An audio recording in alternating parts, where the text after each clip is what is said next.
యెహెజ్కేలు గ్రంథము 2వ అధ్యాయము 1 నుంచి 7 వచనం చదువుతున్నాం. యెహెజ్కేలు గ్రంథము 2వ అధ్యాయము 1 నుంచి 7 వచనం.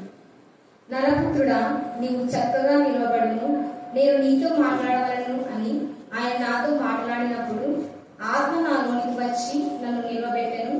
అప్పుడు నాతో మాట్లాడిన వారి స్వరం వింటిని. ఆయన నాతో ఇట్లనెను, నరపుత్రుడా, నా మీద తిరుగుబాటు చేసిన జనుల యొద్దకు, ఇశ్రాయేలు యొద్దకు నిన్ను పంపుచున్నాను. వారు వారి పితరులను నేటి వరకును నా మీద తిరుగుబాటు చేసిన వారు సిగ్గుమాలిన వారు, కఠిన హృదయులై ఉన్నారు. వారి యొద్దకు నేను నిన్ను పంపుచున్నాను.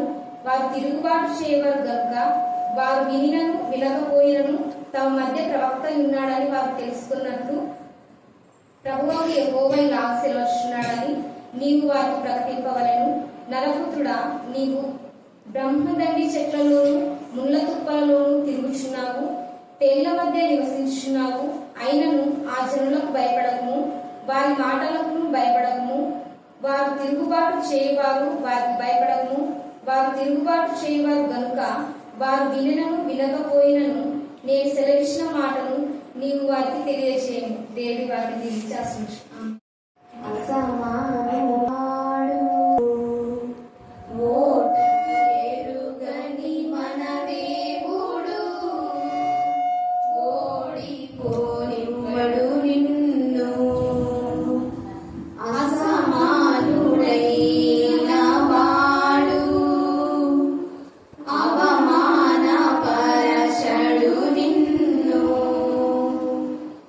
ఓడని ఎరుగని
నిన్ను తృప్తిపరచును, మేలులతో నిన్ను తృప్తిపరచును. సియోను దేవుడే నిన్ను సిగ్గుపడనివ్వడు, కనికరపూర్ణుడే నీ కన్నీరు తుడుచును. సియోను దేవుడే నిన్ను సిగ్గుపడనివ్వడు, కనికరపూర్ణుడే నీ కన్నీరు తుడుచును. అసమానుడైన వాడు అవమానపరచడు నిన్ను, ఓటమి ఎరుగని మన దేవుడు ఓడిపోనివ్వడు నిన్ను. ఒంటరి పోరాటమే విసుగులేపినా, పొందిన పిలుపే భారమైపోయినా, ఆత్మీయులందరూ అవమానిస్తున్నా, నమ్మదగిన వారు లేక నిరాశతో నిలిచిన, పిలుపునే విడచి మరలిపోకుమా. న్యాయాధిపతియే నాయకునిగా నిలుపును, పిలుపునే విడచి మరలిపోకుమా. న్యాయాధిపతియే నాయకునిగా నిలుపును నిన్ను, పిలిచిన దేవుడు నిన్ను మరచిపోవునా. పిలిచిన దేవుడు నిన్ను మరచిపోవునా.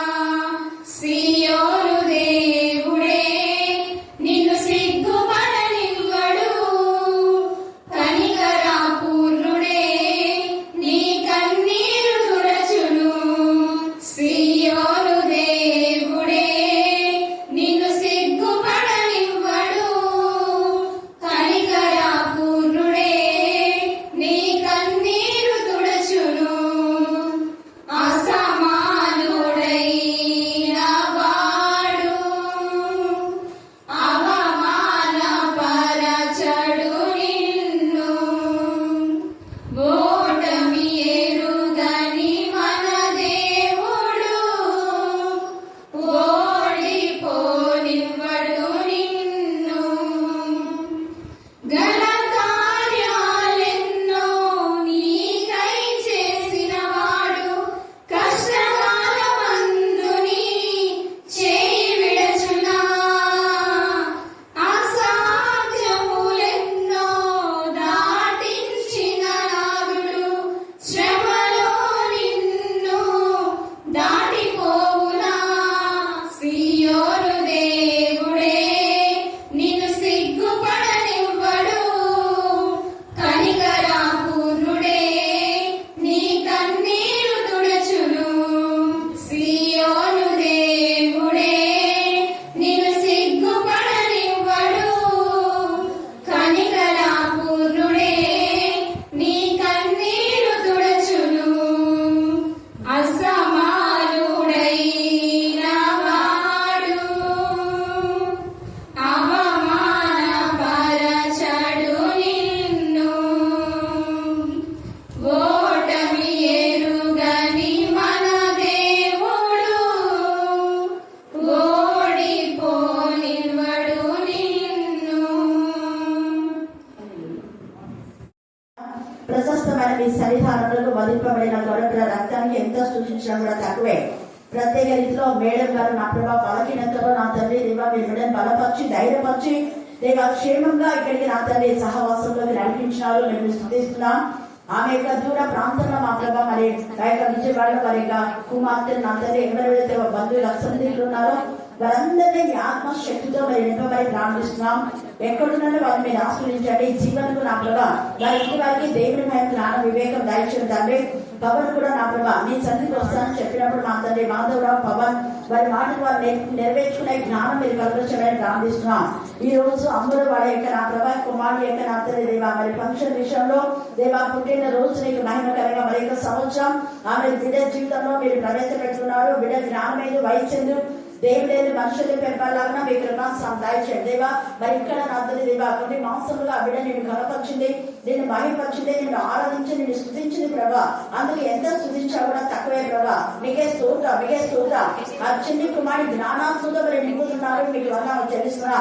అలాగే చిన్ని బిడ్డలు ఎంత చక్కగా లేఖన భాగాలు చెప్పారు దేవా. ఆ వాక్యం అని వారు ఏ వాక్యం నేర్చుకున్నారో అది మంచితలో పరిపక్షమై ప్రార్థిస్తున్నాం దేవా. మేము మా మేలు మా ప్రభావంతలే రోజులైన వారితో కలిసి మేము మాత్రమే నిల్వక కూర్చోక నాతని వారితో మాట్లాడక భోజనం చేయక మమ్మల్ని మేము మాత్రమే దేవా ప్రత్యేక పరచుకోవడానికి మీ కృపాసాన్ని దయచేయండి. మేము నరమాత్రం ప్రభా మమ్మల్ని మేము ప్రత్యేక పరచుకోలేము, కానీ మీరు మమ్మల్ని ప్రత్యేక పరచండి దేవా. మేము నిలబడలేని పరిస్థితుల్లో మీరు మమ్మల్ని నిలబెడుతున్నారు, శక్తిహీనులకు శక్తినిస్తున్నారు, బలహీనులకు బలాన్ని ఇస్తున్నారు దేవా. అనారోగ్యంగా ఉన్న వాళ్ళని వాక్య ద్వారా స్వస్థపరుస్తున్నారు. అందుకు మేము సూచిస్తున్నాం.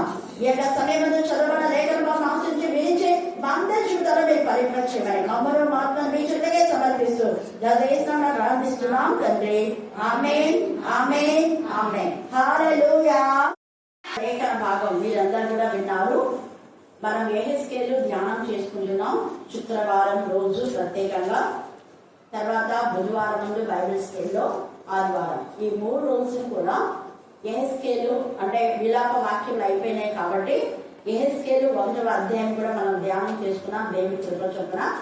మరి 2 మరి లేఖన భాగాలుగా అంటే 2 దేవునికి మహిమకరమైన విధానంలో మనం ఆ యొక్క లేఖన భాగాలను 1వ అధ్యాయం ఒకే అధ్యాయంలో దేవుని యొక్క దర్శనాలు యెహెజ్కేలుకు ఎలా వచ్చాయి అన్నది మనం చూసుకున్నాం. ఇప్పుడు 2వ అధ్యాయం మనం చూస్తే మీరు చదివేటప్పుడు విన్నారు కాబట్టి ఆత్మ నాలోనికి వచ్చి నన్ను నిలవబెట్టు. అందరు గట్టిగా చెప్పండి. ఆత్మ నాలోనికి వచ్చి నన్ను నిలవబెట్టెను. పరిశుద్ధాత్మ నాలోనికి వచ్చి నన్ను నిలవబెట్టెను. పరిశుద్ధాత్మ నాలోనికి వచ్చి నన్ను నిలవబెట్టెను. ఇక్కడ యెహెజ్కేలు కృతజ్ఞత పూర్తిగా దేవుడు చేసిన మేళను బట్టి స్తుతిస్తున్నాడు, కొనియాడుతున్నాడు. దర్శనాలు చూసినటువంటి ఈ యొక్క యెహెజ్కేలు ఇప్పుడు ఆయన యొక్క స్వరాన్ని వింటున్నాడు. అందుకనే ఆ యొక్క దర్శనం చూస్తేనే యెహెజ్కేలు ఏమైపోయినాడు, ఇంకా దర్శనం చూస్తే ఏమైపోయినాడు.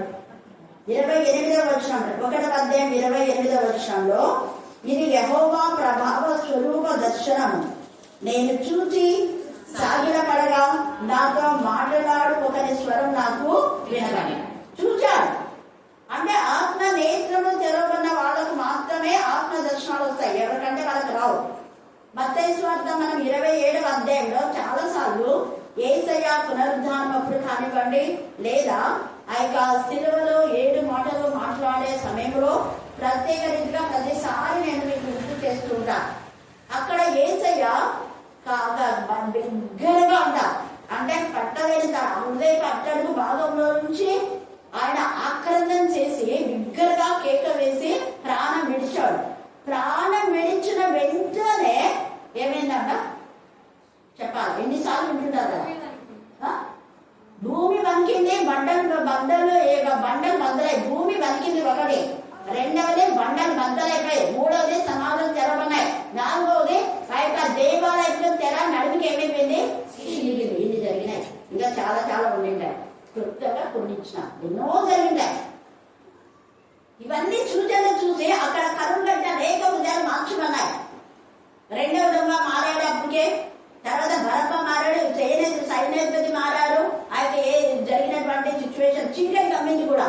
అంతా లోకమంతరా, అక్కడ మాత్రమే కాదు ప్రపంచమంతా చీకటి కమ్మేసరికి అందరు గబ్బోలు పెట్టేస్తున్నారు. ఇది యెరూషలేము ప్రాంతంలో జరిగింది, కానీ ప్రపంచమంతలో ఉన్న వాళ్ళకు సరిగా తెలియకపోయినా వాళ్ళకంతా ఏంటి ఈ చీకటి అని అనుకున్నారు. కంగారు అయిపోయినారు. ఆ తర్వాత పరిశుద్ధ శరీర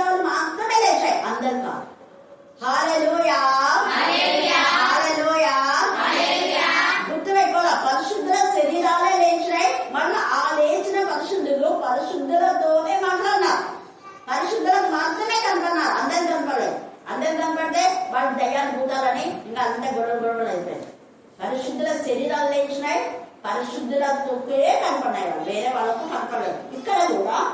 ఇక్కడ ఆత్మ నేత్రం తెరవనటువంటి యెహెజ్కేలుకు దేవుని దర్శనాలు వచ్చాయి. ఆత్మ నేత్రం తెరవన యోహానుకు దేవుని దర్శనాలు వచ్చాయి. అలాగే ఆత్మ నేత్రం తెరవనంటే పేతురుకు కూడా పరలోకం తెరబడి పరలోకం నుంచి ఒక దుప్పటి కదా, ఆయన కూడా దర్శనమే. ఇవన్నీ దర్శనాలు. పౌలుకు దర్శనం ఆకాశం నుంచే గొప్ప వెలుగు అన్నాడు. అది ఎంత వెలుగో, డూమ్ లైట్ కొండ వెలుగు. ఇట్లాంటివి వేల దాకా మరి లైట్స్ కంటే కూడా ఆ ఎక్కువ వెలుతురు ఉన్నటువంటి ఆ వెలుతురు చూసి మొత్తం వాళ్ళని ఆ ప్రాంతం అంతా కనుక్కుంది ఆ వెలుగు. వాళ్ళకు అర్థం కాకుండా పౌరులతో పాటు ఉన్న వాళ్ళంతా దూరంలో పడిపోయినారు. వాళ్ళు కళ్ళు ఆ కళ్ళంతా కూడా మిరుమిట్లు కలిపి మనం కూడా మెరుపు చూస్తేనే కళ్ళు మస్కలు వచ్చేస్తాయి కదా. సూర్యునికి వైపు చూస్తేనే ఒక సెకండ్ మబ్బులు వచ్చి చీకటి లాగా అయిపోతాయి. సూర్యుని మనం చూస్తాం 2-3 నిమిషాలు అలాగే సూర్యుని చూస్తే మరి సూర్యుని సృష్టించిన సృష్టికర్త ఆ యొక్క వెలుగును చూసినప్పుడు నిజంగా పౌలు పడిపోయిన కింద స్వరాన్ని విన్నాడు. ఆత్మ నేత్రములు ఆయన ఏమైపోయినాయి, తెరుచుకున్నాయి. పాపపు నేత్రాలన్నీ కూడా పోయినాయి. పొరగా వంటి మీద ఆవగా అప్పుడు ఆయన గుడివాడైపోతాడు. మరి అననీయ ప్రవక్త దగ్గరికి వెళ్ళిన తర్వాత పొరల వంటి రాలితే ఆత్మ నేత్రం తెరవట్లేదు. ఆత్మ నేత్రం తెరవన్నప్పుడు ఆయన తప్పేంటి ఆయన గ్రహించగలుగుతాడు. దేవుని స్వరాన్ని విన్నాడు, నేత్రులు తెరవన్నాయి, ప్రభు కోసం చూపించాడు అపోస్తలుడైన పౌలు. అలాగే ఎన్నో దర్శనాలు ఆయనకు. ఎందుకు? ఆత్మీయంగా ఉన్నాడు కాబట్టి, పరిశుద్ధంగా ఉన్నాడు, ఆత్మీయంగా ఉన్నాడు. పరిశుద్ధ ఆత్మ ఆయనను గైడ్ చేస్తా ఉంది కాబట్టి ఆ విధానంలో ఆయన సేవ జీవితాన్ని ముందుకు నడిపించి హతసాక్షి అయ్యాడు. అలాగే పౌలు పేతురు కూడా, అలాగనే యోహాను కూడా అలాగనే ఎన్నిసార్లు యోహాను చంపాలని చూశారు. కాలకాల నూనె వేశారు కానీ యోహాను చనిపోలేదు. కారణం ఏంటంటే యోహాను దేవుని యొక్క శక్తి ఉంది. పరిశుద్ధాత్మ ఇక్కడ పడిపోయినటువంటి ఈ యొక్క భయంతో సాగిలో పడి అప్పుడు అంటున్నాడు కదా, నాతో మాట్లాడి ఏమన్నా అంటే నరపుత్రుడా అన్నాడు. నువ్వు నరపుత్రుడవే, నువ్వు బలహీనుడు అని నాకు తెలుసు.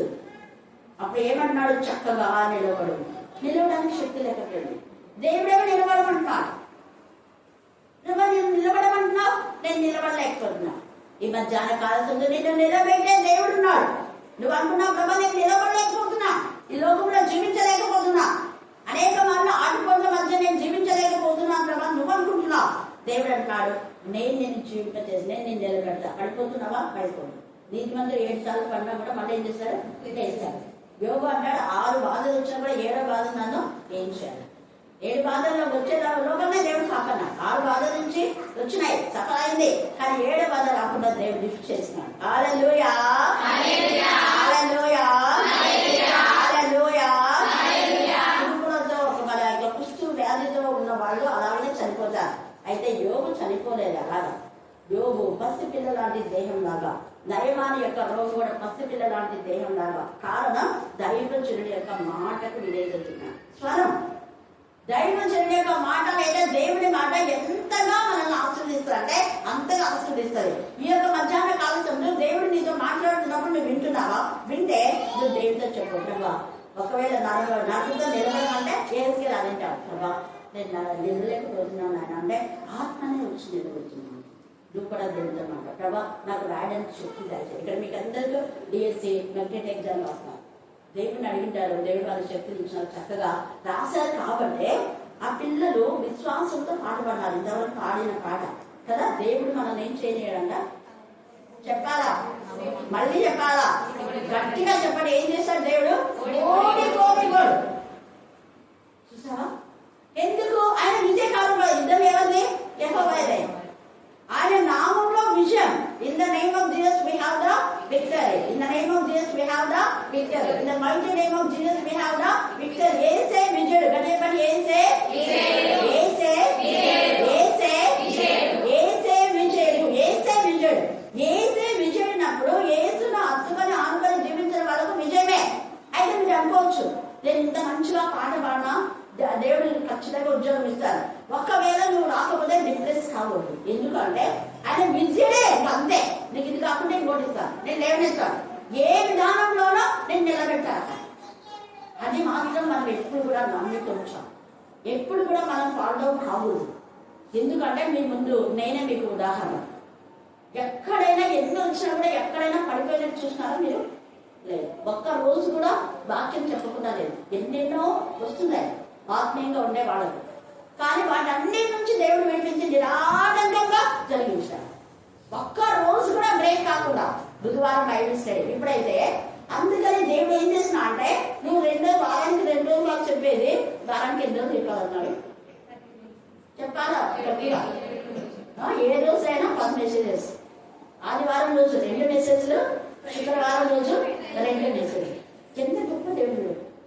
నువ్వు ఏంటి వాళ్ళు అనేటప్పుడే అన్నా ఏం పర్వాలేదు, దేవుడు నన్ను ఎంతగా లేవనెత్తాడు అంతగా లేవనెత్తే. ఇదిగో పాదంలో దుమ్ము దులిపేస్తున్నారు. ఇట్లనే వేసే చెప్తున్నాడు కదా, నేను ప్రతి దైవజనులు ఎవరైనా బలహీనైనప్పుడు ఇదే చెప్తాను, మిమ్మల్ని లేవనెత్తడానికి నీకు ఈ యొక్క శోధన, ఈ వేదన, ఈ బాధ, ఈ రోదన వచ్చి ఉండొచ్చు. నీకు అనారోగ్యం వచ్చిందా, బాధపడదు, నేను ఇంకా బలపరుస్తాను దేవుడు.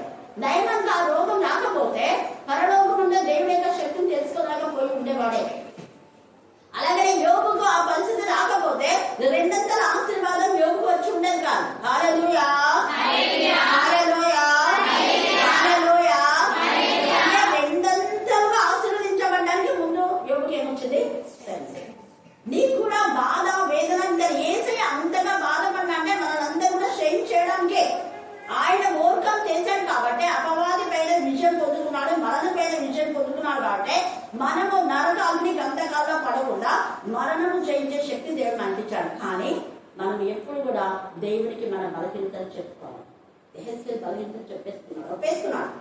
అక్కడ దావీదు కూడా ఒప్పేస్తున్నాడు. దేవా, నీ కృప చొప్పున నన్ను కరుణించుము, నీ బాధ్యత బాకులను చొప్పున అతిక్రమం ఏం చేయి, తుడిచేయి ప్రభా చెప్పి మళ్ళీ ఏమన్నాడు? నీ పరిశుద్ధాత్మ ఒకప్పుడు ఉంది నాకు, నీ పరిశుద్ధాత్మ నాలో నుంచి తీసేయండి, నీ సన్నిధించాను తోసివేయదు. మనుషులందరూ తోసేశారు ప్రభా. సొంతం తండ్రి కూడా కేర్నాడు అన్నాడు, అన్నం కూడా తోసేశారు. ఒకవైపు మీకాలు కూడా ఎంతగా నిజంగా మనం చెప్పాలనుకుంటే నవ్వింది. ఇక దావీదు చేసినటువంటి ఆ నాట్యం ఎంతో ప్రేమించినటువంటి మీకాలు భార్య కూడా దేవుడి యొక్క ప్రేమను అర్థం చేసుకోలేకుండా నవ్వింది.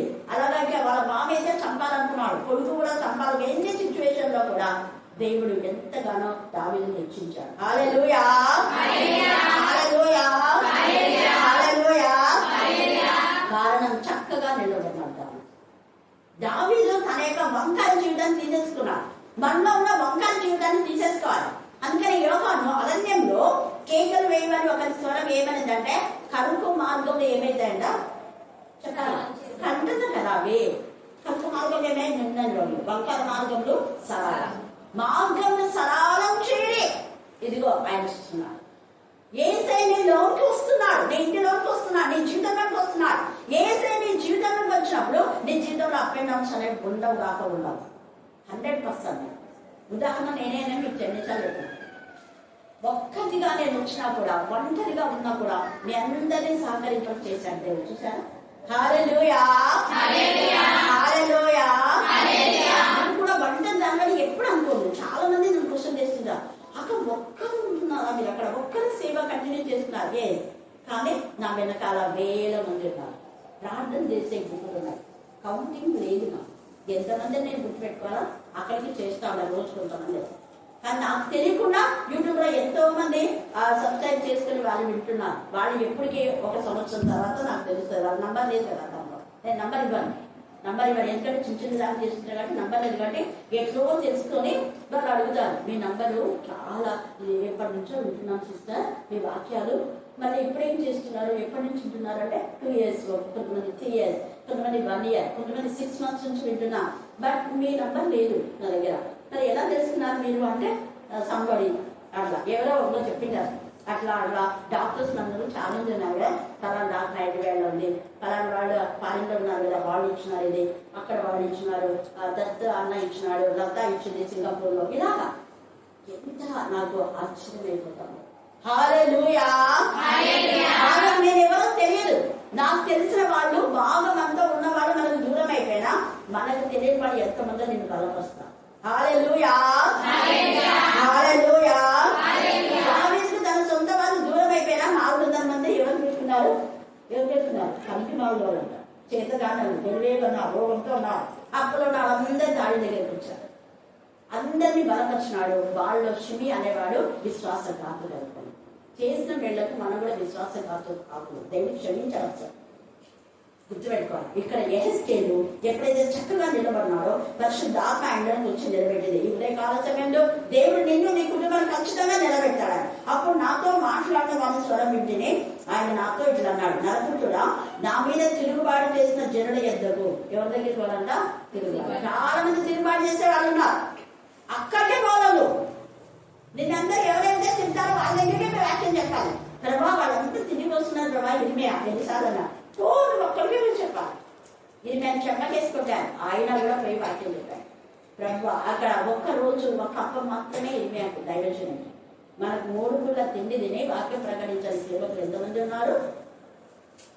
ఏక సమయంలో నాకు ప్రభువును తగలించే విధంగా మనం ఉండాలి.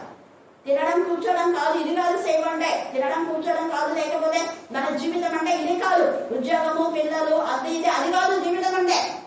జీవితం అంటే ఆత్మీయ దేవునితో మనం లింక్ అయ్యి ఆత్మలో కలిసిపోయి ఆత్మ మనలోకి వచ్చే వరకు మనం దేవునికి మహిమకరంగా జీవించాలి. ఆత్మ మనలోకి వచ్చినప్పుడే మనం ఇక్కడ షైన్ అయిపోదాం, అక్కడ షైన్ అవుతాం. హల్లెలూయా, హల్లెలూయా. మన బలహీనతలో మన బలపరిచే దేవుడు మనకున్నాడు కాబట్టి దేనికి మీరు దిగులు చెందలేను. కానీ ఒక్కటే నేను చెప్తాను, దేవుని సన్నిధికి దూరంగా ఉండి ఏం చేయలేదు. దేవుని సన్నిధిలో ఉన్నారు. ఇక్కడ యెహెజ్కేలుకి ఎందుకు వచ్చింది? ఎంతమంది ఉన్నారు? వాళ్ళందరికీ దర్శనాలు కనపడలేదు. వాళ్ళందరికీ ఆ పరంలో నుంచి ఆకాశం తెరవబడి ఆ యొక్క చక్రాలు, 4 జీవులు, దూతలు, కెరాబులు, శరాబులు అన్ని కూడా యెహెజ్కేలు చూస్తున్నా. అంటే యెహెజ్కేలు చెరలో ఉండి దేవునికి మనపెడుతున్నాడు. ప్రభా ఎంతకాలం ఈ చెర? మేము రాజుగా ఉండాలి కదా. ఈయన ఒక ప్రవక్త, చెప్పాలంటే ఈయన యాజకుడు. రాజభోగులతో ఉండాలి. యాజకులు ఎప్పుడు వంటలు చేసుకోరు, మీకు తెలియదేమో. అప్పుడున్న యాజకులు ఎవ్వరు ఏం చేయకూడదు, అన్ని వేరే వాళ్ళు తెచ్చిపెట్టాల్సిందే. వాళ్ళకు ప్రాపర్టీ కూడా వేరే వాళ్ళదే. లేవీలోగానే కొంత వాళ్ళు ఇస్తారు. ప్రతి ఒక్కరు వాళ్ళ యొక్క ప్రాపర్టీ లో వీళ్ళకి ఇచ్చేస్తారు అన్నమాట. లేవీలకు స్వాస్థ్యం నేనే అంటాడు. హల్లెలూయా, హల్లెలూయా, హల్లెలూయా. కాబట్టి అలాంటిది యాజకుడుగా ఉన్నటువంటి యెహెజ్కేలు చెరలో ఉన్నాడు. కానీ లేవి గోత్రికుడు యాజక ధర్మాన్ని నిర్వర్తించడానికి అవకాశం లేదట. దేవునికి తన యొక్క హృదయమే దేవుని సన్నిధి చేసుకుని యాజకుడుగా మొదలుపెడుతున్నాడు. ప్రభా అందరు చెరలో ఉన్నారు, ఎంత కాలం ప్రభా విడిపించు ప్రభా. వీళ్ళంతా ఇశ్రాయేలు తిరుగుబాటు చేసిన వాళ్ళు, అందుకే ఈ చెరమని వాళ్ళకు. వాళ్ళు ఇప్పుడు నువ్వే చెప్పినా కూడా తిరుగుబాటు చేస్తారు. అయినా కూడా ఏం చేయాలంట చెప్పాలి. వాళ్ళు సిగ్గు మారిన వారు. ఒకటేమో వాళ్ళు తిరుగుబాటు చేసేవారు, రెండవది వాళ్ళకి సిగ్గేలేదు. ఎన్నిసార్లు చెప్పిన సిగ్గు మారేవారు. మూడవది కఠిన హృదయులు. ఎన్నిసార్లు చెప్పినా దేవునికి మాటలకు లోబడినటువంటి మనసు వద్దాం.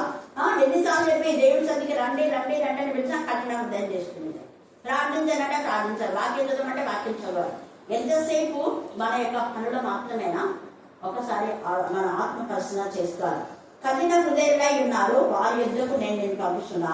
వారు తిరుగుబాటు చేయవారు కనుక వారు వినను వినకపోయినను తమ మధ్య ప్రవక్త ఉన్నాడని వారు తెలుసుకున్నట్లు ప్రభువు యెహోవా ఇలా సెలవించుతున్నాడని వారికి దేవుడు చెప్తున్నాడని చెప్పు వాళ్ళకు.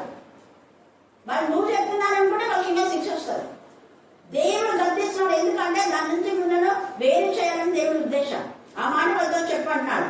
యోహాను సువార్త 1వ అధ్యాయం 14 వచ్చి చదవండి. యోహాను సువార్త 1:14. అదే ఆ వాక్యం శరీరధారి కృపా సత్య సంపన్నుడుగా మన మధ్య ఉండే మనలో రావాలి. ఇక్కడ దేవుని దర్శనాలు చూశాడు. దేవుని మధ్యలో ఉన్నాడు యెహెజ్కేలు. ఇప్పుడు దేవుడే ఆయనకు వచ్చాడు. ఎంత గొప్ప కృప. హల్లెలూయా, హల్లెలూయా, హల్లెలూయా. ఈ చేతిలో వాక్యం ఉంది. ఇప్పుడు యెహెజ్కేలు దర్శనం చూసినట్టుగా మనంతా చూస్తున్నాం. శరీరధారే కృపా సత్య సంపన్నుగా వచ్చిన నీ లేఖన భాగం మనం చూస్తున్నాం. దేవ ఆశ్చర్యమైన కార్యాలు నీ లేఖన భాగాలు చూసారా, నా కన్నులు తెలుగుదేవా అని ప్రాణం చేసేప్పుడు ఎన్నో ఆశ్చర్యాలు దేవుడు తెలియజేశారు.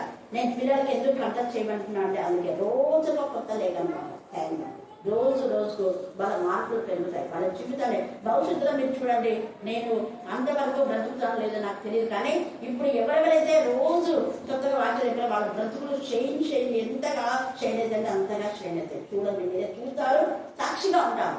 కానీ సగం ఇక్కడికి వచ్చి మళ్ళా పోయినారనుకో నేను చెప్తాను, స్టిల్ గా ఉండాలి. నేను ఇక్కడికి 35 సంవత్సరాలకు ఎక్కువనే ఉంది. మళ్ళీ నేను ఇక్కడ నుంచి వేరే చోటుకి ఎక్కడికైనా పోయినా ఎంతో మంది పిలుస్తున్నాను. ఎంతమంది పోయానా నేను పోలేదు. ఒక్క దానిపైన ఎప్పుడైతే మనకు దేవుడు పిలిచిన పిలుపు మేరకే మనం కట్టుబడి ఉంటే బ్లెస్సింగ్స్ వస్తాయి. ఒక వివాహం అయిపోయినా కూడా వాళ్ళ కనెక్షన్ ఉంటుంది. వివాహం అయిపోయిన చాలా మంది ఉన్నారు, అక్కడక్కడ వాళ్ళు బ్లెస్ అయిపోయినారు. హల్లెలూయా, హల్లెలూయా. వివాహం అన్నది మన యొక్క సహవాసానికి ఎప్పుడు అది తెగేది కానే కాదు. గ్లోరీ వివాహం అయిన తర్వాత ఎంత మందిని అక్కడ ఆత్మీయంగా నడిపించింది. అసలు అక్కడ క్యాండిడేట్ సర్వీస్ లేదు కోణుగూరు. దాదాపు 25 సంవత్సరాల క్రితం చెప్తున్నాను. 25 సంవత్సరాల క్రితం అంటే ఒక 10 సంవత్సరాలు ఆత్మీయంగా ఆ పాప ఎదిగిన తర్వాత వివాహం అయితే ఆ తర్వాత వెంటనే ఇక్కడ క్యాండిడేట్ సర్వీస్ ఎప్పుడు జరిపించేవాళ్ళం కదా. అక్కడ మన సంఘంలో కూడా లేదు, అంతా ఇళ్ళలో జరిగేది. వీధులలో ఇళ్ళలోనే క్యాండిడేట్ సర్వీస్. అక్కడ కోడుగూడలో ఎన్నిసార్లు పెట్టాడు. ఇప్పుడు ఆ పాస్టర్కు పాపం అప్పుడు క్యాండిడేట్ సర్వీస్ లో పాల్గొన్న ఆ పాస్టర్ను అక్కడ తీసేస్తున్నారని మాత్రం అక్కడ చెప్పింది. వాళ్ళ కూతురు ఇక్కడ అక్కడికి ఇచ్చినారు. నేను అడిగాను, ఏమో ఎట్లా జరుగుతుందంటే ఎక్కడక్క వీళ్ళు వస్తారు తిరుగుబాటు మనసు. చూడండి, ఆత్మీయంగా ఎదిగిన సేవకులను ఇలా చేస్తున్నాం. ఎన్నో ఊళ్ళలో మురుమాలలో మారుదడ్డిలో అక్కడ పోయిన చోటంతా క్యాండిడేట్ సర్వీస్ ప్రతి డిసెంబర్ 1 నుంచి స్టార్ట్ అవుతుంది.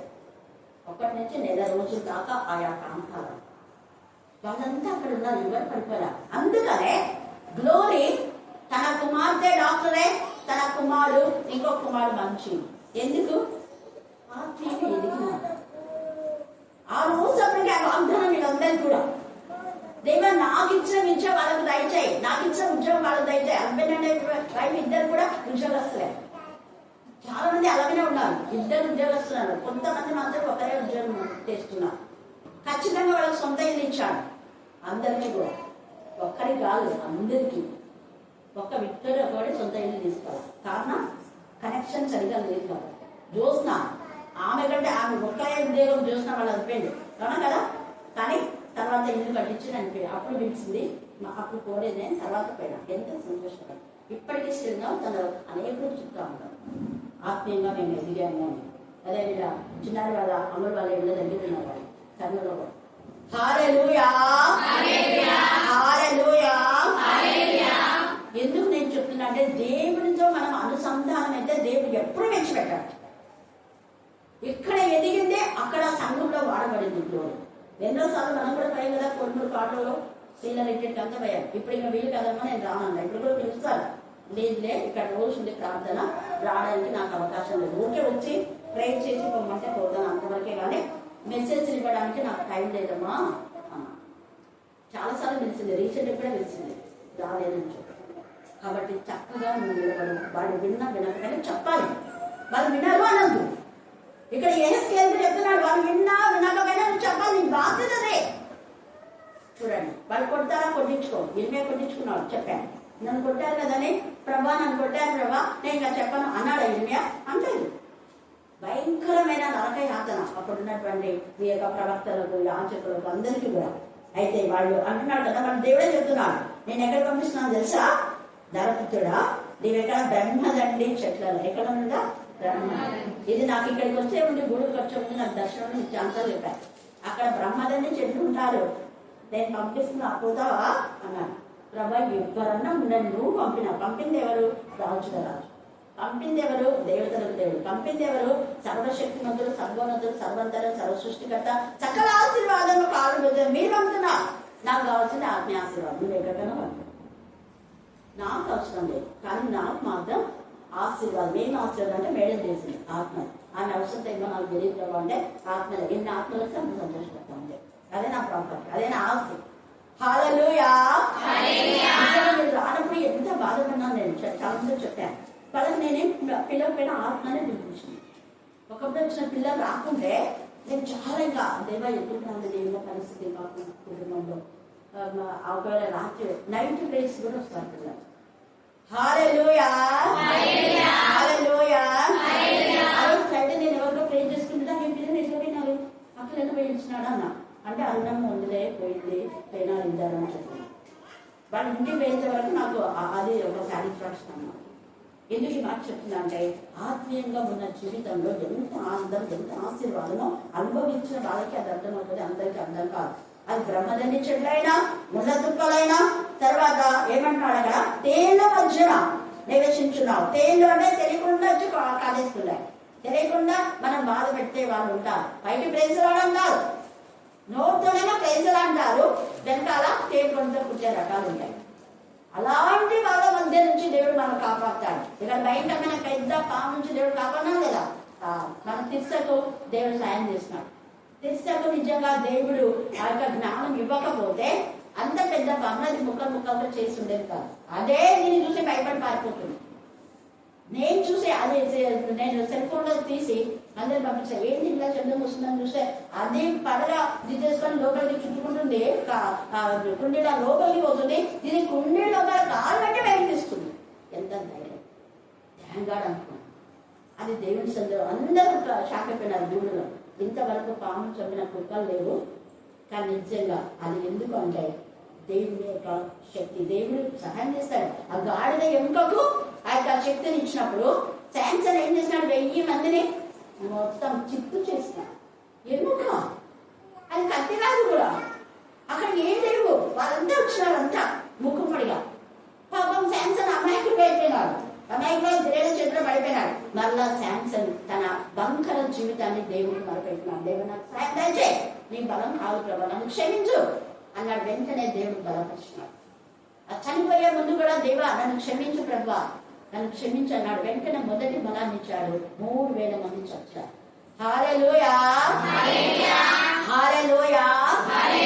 కారణం తనలో ఉన్న వంకర జీవితాన్ని సరిదిద్దుకున్నాడు. నాకు తెలిసి ఇప్పుడు శాంసన్ కూడా దేవుడు చెంది ఉంటాడు. ఎందుకంటే ఎంత పశ్చాత్తాపమే దేవుడు మన నుంచి ఏ పోరాడు.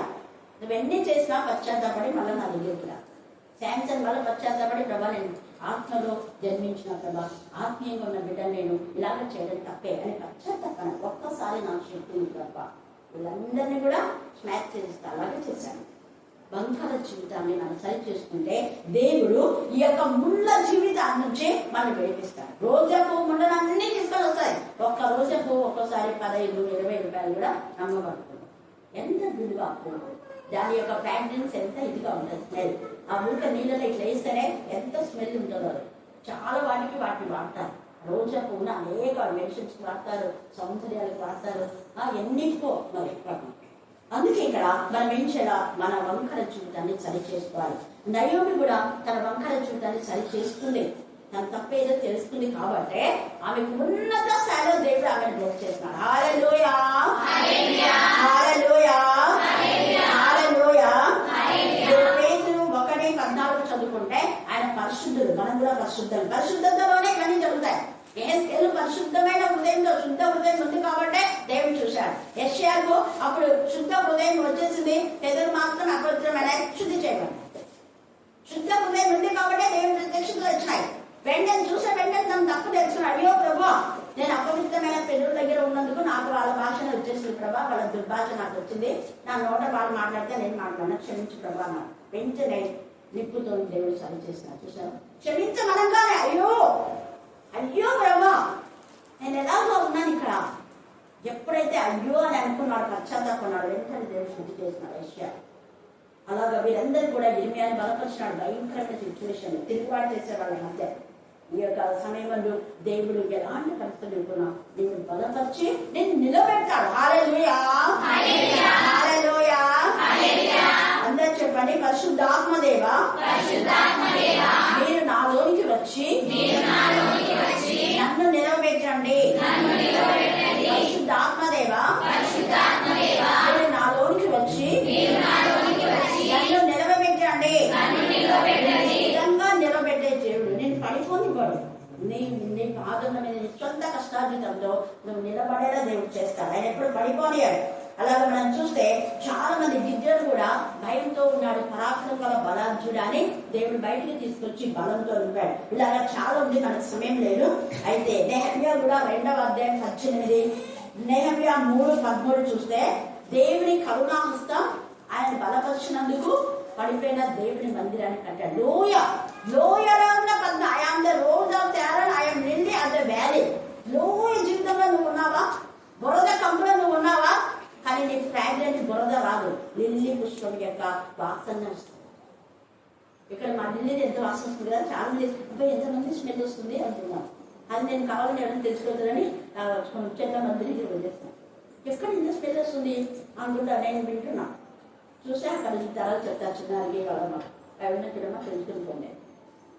బురదలో ఉన్నా కూడా అది లిల్లీ, దాని స్మెల్ అది అంతే. మనం కూడా భయంకరమైన పరిస్థితి, లోకమనేది బురద, లోకమనేది పెంట, లోకమనేది భయంకరమైన సిచ్యువేషన్. ఇలాగ తేలుంటాయి, బ్రహ్మదన్ని చెట్లు ఉంటాయి, అయితే ముళ్ళ తుప్పలు ఉంటాయి. వీటన్నిటి నుంచి బయటకు వచ్చి దేవునికి మంచిగా సువాసన వెదజల్లేటట్టుగా ఉంటాయి. ముళ్ళనన్నీ దాటుకొని వచ్చింది షారోన్ పుష్పం. And the rules of Sharon and the lily of the valley. ఈ లోకంలో భయంకరమైన లోయ జీవితంలో, మురికి జీవితంలో కూడా దేవునికి పరిమళ వాసన ఇచ్చిన యేసేలాగా, అపోస్తుల్ లాగా 12 మంది శిష్యులు, వారి తర్వాత అనేక మంది శిష్యులుగా ఉన్నారు. ఇప్పటికి ఎంతో మంది మన దేశ యొక్క భారతదేశానికి వచ్చిన మిషనరీస్, వీళ్ళందరూ కూడా నిజంగా పరిమళ వాసన వెదజల్లినారు. అది నీలో నాలో వ్యాప్తి చెందే ఈ రోజు లాగా మనం కోరుకున్నాం. కాబట్టి నీ నుంచి అనేక ఆత్మల ప్రభు కోసం సంపాదించాలి. దేవుడు ఈ లేఖన భాగాన్ని దీవించి ఆశీర్వదించిన బాగా. ఆమేన్, ఆమేన్, ఆమేన్. ఈ సమయంలో ప్రార్థన.